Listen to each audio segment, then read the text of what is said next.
वक्रतुंड महाकाय सूर्यकोटि समप्रभा निर्विघ्नं कुरु मे देव सर्वकार्येषु सर्वदा।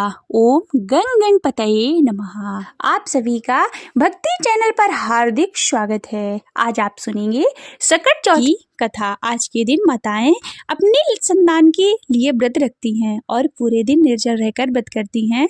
रात को चांद के आने पर व्रत खोलती हैं।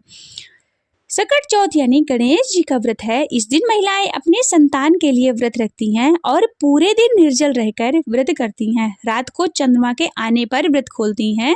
इस दिन गणेश जी और चौथ माता की पूजा की जाती है। ऐसा कहा जाता है कि सकट चौथ का व्रत करने से संतान को लंबी आयु मिलती है और उसके संकट टल जाते हैं। यहाँ हम आपको सकट चौथ के व्रत में पढ़ी जाने वाली कहानियों के बारे में, इस व्रत को खास तौर पर एक देवरानी और जेठानी वाली सकट चौथ माता की कहानी कही जाती है, जो दूसरी तरफ गणेश जी और बुढ़िया माई वाली कहानी भी पढ़ी जाती है। और यहाँ पर आप सुनेंगे संपूर्ण सकट चौथ की व्रत कथाएं। एक शहर में देवरानी और जेठानी रहती थीं। देवरानी गरीब थी और जेठानी अमीर थी। देवरानी हमेशा गणेश जी का पूजन और व्रत किया करती थी। देवरानी का पति जंगल से लकड़ी काट कर बेचता था। देवरानी घर का खर्च चलाने के लिए जेठानी के घर काम करती थी और शाम को बचा हुआ खाना लेकर आती। माघ महीने में गणेश जी का व्रत सकट चौथ देवरानी ने रखा। उसके पास पैसे नहीं थे, इसलिए उसने तिल और गुड़ लाकर तिलकुट बनाया। पूजा करके तिल चौथ की कथा सुनी और जेठानी के यहाँ काम करने चली गई। सोचा शाम को चंद्रमा को अर्घ्य देकर जेठानी के यहाँ से लाया हुआ खाना और तिलकुट खाएगी। शाम को जब जेठानी के घर खाना बनाया तो उसकी जेठानी का भी व्रत होने के कारण सभी ने खाना खाने से मना कर दिया। अब देवरानी ने जेठानी से बोला कि आप मुझे खाना दे दो जिससे मैं घर जाऊं। इस पर जेठानी ने कहा कि आज तो किसी ने भी अभी तक खाना नहीं खाया, तुम्हें कैसे दे दूं? तुम सवेरे ही बचा हुआ खाना ले जाना। देवरानी उदास मन से घर चली गई। देवरानी के घर पर पति बच्चे सब आस लगाए बैठे थे कि आज तो त्योहार है, इसलिए कुछ पकवान आदि खाने को मिलेगा। लेकिन जब बच्चों को पता चला कि आज तो रोटी भी नहीं मिलेगी तो बच्चे रोने लगे। उसका पति भी बहुत क्रोधित हो गया और कहने लगा कि दिन भर काम करने के बाद भी वह 2 रोटियां नहीं ला सकती और वह बेचारी गणेश जी को याद करती हुई रोने लगी। रोते रोते पानी पीकर सो गई। उस दिन सकट माता बुढ़िया माता का रूप धारण कर देवरानी के सपने में आई और कहने लगी कि सो रही हो या जाग रही हो? वह बोली कुछ सो रही कुछ जाग रही है। बुढ़िया बोली कि भूख लगी, कुछ खाने को दे दो। देवरानी बोली क्या दूं? मेरे घर तो अन्न का एक दाना भी नहीं है। जेठानी का बचा हुआ खाना देती थी, आज वो भी नहीं मिला। पूजा का बचा हुआ तिलकुट छीके में पड़ा है, वही खा लो। सकट माता ने तिलकुट खाया। उसके बाद कहने लगी कि निपटाई लगी है, कहाँ निपटे? उसने कहा कि खाली झोपड़ी है, कहीं भी जा सकती हो, जहाँ इच्छा हो वहीं निपट लो। फिर सकट माता बोली कि अब कहाँ पहुँचूं? अब देवरानी को बहुत गुस्सा आया और उन्हें कब से परेशान किया जा रहा है, सो बोली कि मेरी साड़ी में पोंछ लो। देवरानी जब सुबह उठी तो वह देखकर हैरान हो गई कि पूरा घर हीरा मोतियों से जगमगा उठा। उस दिन देवरानी जेठानी के काम करने नहीं गई। जेठानी ने कुछ देर तो राह देखती, फिर बच्चों को देवरानी के बुलाने भेजा। जेठानी ने सोचा कि कल खाना नहीं दिया था, इसलिए शायद देवरानी बुरा मान गई होगी। बच्चे बुलाने गए। देवरानी ने कहा कि बेटा बहुत दिन तेरी माँ के यहाँ काम कर लिया। बच्चों ने घर आकर माँ से कहा कि चाची का घर पूरा हीरा मोतियों से जगमगा रहा है। जेठानी दौड़कर देवरानी के पास आई और पूछा कि यह सब कहाँ और कैसे हो गया। देवरानी ने उसके साथ जो हुआ वह सब कह डाला। उसने भी वैसा ही करने की सोची। उसने भी सकट चौथ के दिन तिलकुट बनाया।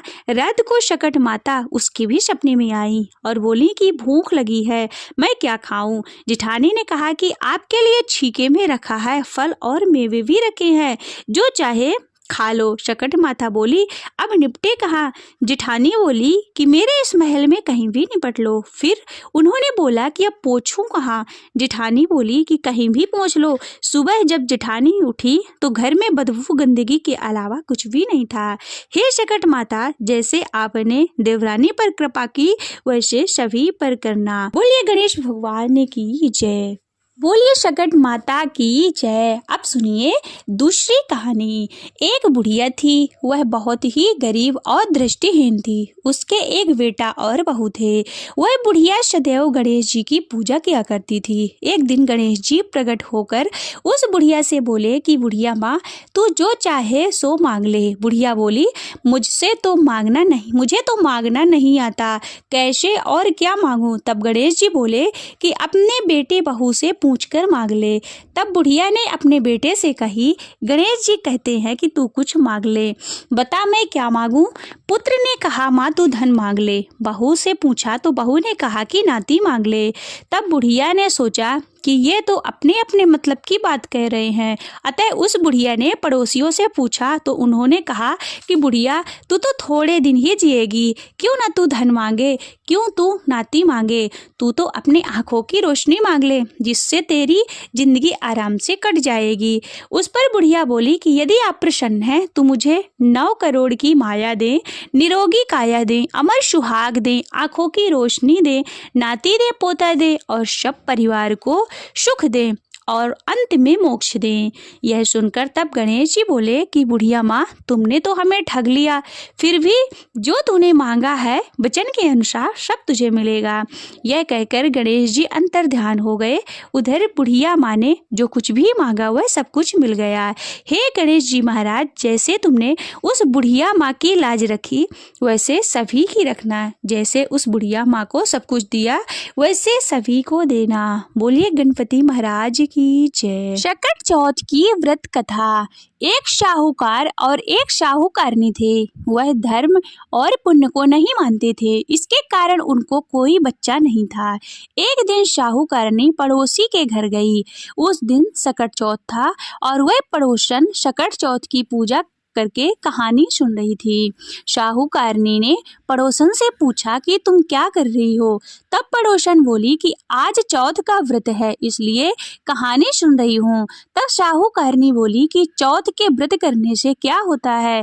तब पड़ोसन बोली कि इसे करने से अन्न धन सुहाग पुत्र सब मिलता है। तब साहूकारनी ने कहा कि यदि मेरा गर्भ रह जाए तो मैं 1.25 सेर तिलकुट करूंगी और चौथ का व्रत करूंगी। श्री गणेश भगवान की कृपा से साहूकारनी को गर्भ रह गया तो वह बोली कि मेरे लड़का हो जाए तो मैं 2.5 सेर तिलकुट करूंगी। कुछ दिन के बाद उसका लड़का हो गया और वह बोली कि हे चौथ भगवान, मेरे बेटे का विवाह हो जाए तो 5.25 सेर का तिलकुट करूंगी। कुछ वर्षों के बाद उसके बेटे का विवाह भी तय हो गया और उसका बेटा विवाह करने चला गया, लेकिन उस साहूकारनी ने तिलकुट नहीं किया। इस कारण से चौथ देव क्रोधित हो गए और उन्होंने फेरे से उसके बेटे को उठाकर पीपल के पेड़ पर बिठा दिया। सभी वर को खोजने लगे पर वह नहीं मिला। हताश होकर सारे लोग अपने अपने घर पर लौट आए। उधर जिस लड़की से साहूकारनी के लड़के का विवाह होने वाला था तो वह अपनी सहेलियों के साथ गणगौर पूजने के लिए जंगल में दूब लेने गई। तभी रास्ते में पीपल के पेड़ से आवाज आई कि ओ मेरी अर्धव्याही। यह सुनकर जब लड़की घर आई उसके बाद वह धीरे धीरे सूख कर कांटा होने लगी। एक दिन लड़की की माँ ने पूछा कि मैं तुम्हें अच्छा खिलाती हूँ, अच्छा पहनाती हूँ, फिर भी तो क्यों सूखती जा रही है, ऐसा क्यों? तब लड़की अपनी माँ से बोली कि वह जब भी दूब लेने जंगल जाती है तो पीपल के पेड़ से एक आदमी बोलता है कि ओ मेरी अर्धव्याही। उसने मेहंदी लगा रखी है और सेहरा भी बांध रखा है। तब उसकी माँ ने पीपल के पेड़ के पास जाकर देखा यह तो मेरा जवाई ही है। तब उसकी माँ ने जवाई से कहा कि यहाँ क्यों बैठे हैं, मेरी बेटी को अर्धव्याही कर दी, अब क्या लोगे। शाहूकारनी का बेटा बोला कि मेरी माँ ने चौथ का तिलकुट बोला था लेकिन नहीं किया, इसलिए चौथ माता ने नाराज होकर यहाँ बिठा दिया है। यह सुनकर उस लड़की की माँ शाहूकारनी के घर गई और उससे पूछा कि तुमने सकट चौथ का कुछ बोला है क्या। तब साहूकारनी बोली कि तिलकुट बोला था। उसके बाद शाहूकारनी बोली कि मेरा बेटा घर आ जाए तो 2.5 मन तिलकुट करूंगी। इससे श्री गणेश भगवान प्रसन्न हो गए और उसके बेटे को फेरे में लाकर बिठा दिया। बेटे का विवाह धूमधाम से हो गया। अब जब साहूकारनी के बेटे एवं बहू घर आ गए तब साहूकारनी ने 2.5 मन तिलकुट किया और बोली कि हे चौथ देव, आपके आशीर्वाद से मेरे बेटा और बहू घर आए हैं, जिससे मैं हमेशा तिलकुट करके व्रत करूंगी। इसके बाद सारे नगरवासियों ने तिलकुट के साथ सकट व्रत करना प्रारंभ कर दिया। हे सकट चौथ, जिस तरह शाहूकारनी को बेटे और बहू से मिलवाया वैसे ही हम सबको मिलवाना। इस कथा को कहने सुनने वालों का भला करना। बोले सकट चौथ की जय। सकट चौथ की पौराणिक कथा। कहते हैं कि सतयुग में राजा हरिश्चंद्र के राज्य में एक कुम्हार था। एक बार तमाम कोशिश के बावजूद जब उसके बर्तन कच्चे रह जाते थे तो उसने यह बात एक पुजारी को बताई। उस पुजारी ने बताया कि किसी छोटे बच्चे की बलि से यह समस्या दूर हो जाएगी। इसके बाद उस कुम्हार ने एक बच्चे को पकड़कर हवा में डाल दिया और वह सकट चौथ का दिन था। काफी खोजने के बाद भी उसकी माँ को उसका बेटा नहीं मिला तो गणेश जी के समक्ष सच्चे मन से प्रार्थना की। उधर उस कुम्हार ने सुबह उठकर देखा तो आवा में से उसके बर्तन तो पक गए लेकिन बच्चा भी सुरक्षित था। इस घटना के बाद कुम्हार डर गया और राजा के समक्ष पहुंच पूरी कहानी बताई। इसके पश्चात राजा ने बच्चे और उसकी माँ को बुलवाया तो माँ ने संकटों से दूर करने वाले सकट चौथ की महिमा का वर्णन किया। तभी से महिलाएं अपने संतान और परिवार के सौभाग्य और लंबी आयु के लिए व्रत करने लगी। बोलिए गणपति महाराज की। सकट चौथ की पौराणिक व्रत कथा। श्री महादेव और पार्वती की कहानी। एक बार महादेव जी पार्वती सहित नर्मदा के तट पर गए। वहां एक सुंदर स्थान पर पार्वती जी ने महादेव के साथ चौपड़ खेलने की इच्छा व्यक्त की। तब शिव जी ने कहा कि हमारी हार जीत का साक्षी कौन होगा। पार्वती ने तत्काल वहां के घास के तिनके बटोर कर एक पुतला बनाया। उसमें प्राण प्रतिष्ठा करके उससे कहा कि बेटा, हम चौपड़ खेलना चाहते हैं किंतु यहाँ हार जीत का साक्षी कोई नहीं है, अतः खेल के अंत में तुम हमारी हार जीत के साक्षी होकर बताना कि हम में से कौन जीता और कौन हारा। खेल आरंभ हुआ। दैव योग से तीनों बार पार्वती जी ही जीती। तब अंत में बालक से हार जीत का निर्णय कराया गया तो उसने महादेव जी को विजयी बताया। परिणामतः पार्वती जी ने क्रुद्ध होकर उसे एक पांव से लंगड़ा होने और वहां के कीचड़ में पड़ा रहकर दुख भोगने का शाप दे दिया। बालक ने विनम्रता पूर्वक कहा कि माँ, मुझसे अज्ञानवश ऐसा हो गया। मैंने किसी कुटिलता या द्वेष के कारण ऐसा नहीं किया। मुझे क्षमा करें तथा शाप से मुक्ति का उपाय बताएं। तब ममता रूपी माँ को उस पर दया आ गई और वे बोली कि यहाँ नाग कन्याएं गणेश पूजन करने आएंगी। उनके उपदेश से तुम गणेश व्रत करके मुझे प्राप्ति करोगे। इतना कहकर वे कैलाश पर्वत चली गईं। 1 वर्ष के बाद वहाँ श्रावण में नाग कन्याएं गणेश पूजन के लिए आईं। नाग कन्याओं ने गणेश व्रत करके उस बालक को भी व्रत की विधि बताई। तत्पश्चात बालक ने 12 दिन तक श्री गणेश जी का व्रत किया। तब गणेश जी ने उसे दर्शन देकर कहा कि मैं तुम्हारे व्रत से प्रसन्न हूँ, मनवांछित वर मांगो। बालक बोला कि भगवान, मेरे पाँव में इतनी शक्ति दे दो कि मैं कैलाश पर्वत पर अपने माता पिता के पास पहुँच सकूँ और वे मुझ पर प्रसन्न हो जाएं। भगवान श्री गणेश जी तथास्तु कहकर अंतर ध्यान हो गए। बालक भगवान शिव के चरणों में पहुंच गया। शिव जी ने उससे वहां तक पहुंचने का साधन के बारे में पूछा। तब बालक ने सारी कथा शिव जी को सुना दी। उधर उसी दिन से अप्रसन्न होकर पार्वती शिव जी से विमुख हो गई थी। तदुपरांत भगवान शिव ने भी बालक की तरह 21 दिन पर्यंत श्री गणेश का व्रत किया, जिसके प्रभाव से माता पार्वती के मन में स्वयं महादेव से मिलने की इच्छा जागृत हुई। वे शीघ्र ही कैलाश पर पहुंची और वहां पहुंचकर पार्वती जी ने शिव जी से पूछा कि भगवान, आपने ऐसा कौन सा उपाय किया जिसके फलस्वरूप मैंने आपके पास भागी भागी आई हूँ। शिव जी ने गणेश व्रत का इतिहास उनसे कह दिया। तब पार्वती ने अपने पुत्र कार्तिकेय से मिलने की इच्छा से 21 दिन पर्यंत 21 की संख्या में दूर्वा, पुष्प तथा लड्डुओं से गणेश जी का पूजन किया। 21वें दिन कार्तिकेय स्वयं पार्वती जी से मिलने आ गए और उन्होंने भी माँ के मुख से इस व्रत का महत्म सुनकर व्रत किया। श्री गणेश जी की आरती।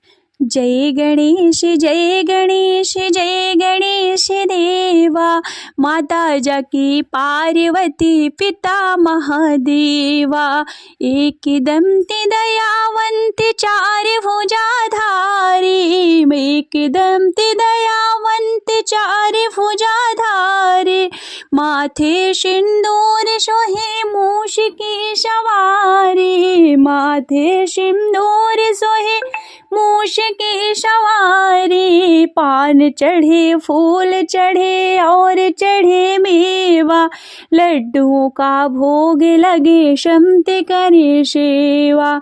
जय गणेश जय गणेश जय गणेश देवा, माता जाकी पार्वती पिता महादेवा, अंधन को आँखें देते कोढ़िन को काया, वाझन को पुत्र देते निर्धन को माया, अंधन को आँखें देते कोढ़िन को काया, वाझन को पुत्र देते निर्धन को माया, हार चढ़े फूल चढ़े और चढ़े मेवा, सब काम सिद्ध करे श्री गणेश देवा। जय गणेश जय गणेश जय गणेश देवा, माता जाकी पार्वती पिता महादेवा, दीनन के लाज रखो शंभु सुतकारी, वेद पाश लिए हाथ अभय मुद्राधारी, ज्ञान का भंडार धन दाता सुखकारी। जय गणेश जय गणेश जय गणेश देवा, माता जाकी पार्वती पिता महादेवा, जय गणेश जय गणेश जय गणेश देवा, माता जाकी पार्वती पिता महादेवा। बोलिए गणपति महाराज की जय, उमापति महादेव की जय, हर हर महादेव।